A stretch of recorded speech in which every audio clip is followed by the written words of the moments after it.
বন্ধু হওয়ার পর তোমাকে নিয়ে এক সেকেন্ড চিন্তা করার জন্য পৃথিবীতে কেউ থাকে না। আর তুমি বলে বেড়াও তুমি ছাড়া কিচ্ছু চলে না। মিথ্যা, প্রতারণা, বিশ্বাসঘাতক তুমি।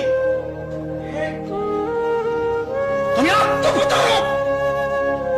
তোমার স্ত্রী তোমাকে কবরে নামানোর জন্য ব্যস্ত হয়ে পড়ে। তোমার সন্তান বারবার ইমামকে বলতে থাকে জানাজা দেরি করতে নেই। বলে আমি বলতে শুনেছি পুরো আমার চোখের সামনে, বাবার সামনে কফিনে দাঁড়িয়ে নিজের পুত্রকে বলতে শুনেছি মাসুদ ভাই বক্তৃতা লম্বা করবেন না। কি নিষ্ঠুর দুনিয়াতে থেকে আপনি বলেন আমি ছাড়া কিচ্ছু চলে না। কে আত্মপ্রতারণায় শয়তান আপনাকে ফেলে রেখেছে? কে আত্মপ্রতারক বেঈমান? আমি ছাড়া সংসার চলে না, আমি ছাড়া এক কাজ আমার স্ত্রী ঘুমাতে পারে না। দেওয়ার হোসেন সাইদি হুজুরের তাহলে কি অপরাধ? নিজামী সাহেবের তাহলে কি অপরাধ? মীর কাসেম আলী মিন্টু ভাই তার ছেলে ব্যারিস্টার আরমানের কি অপরাধ? তার স্ত্রী কি করে ঘুমায়? আমার আজমির স্ত্রী কি করে ঘুমায়?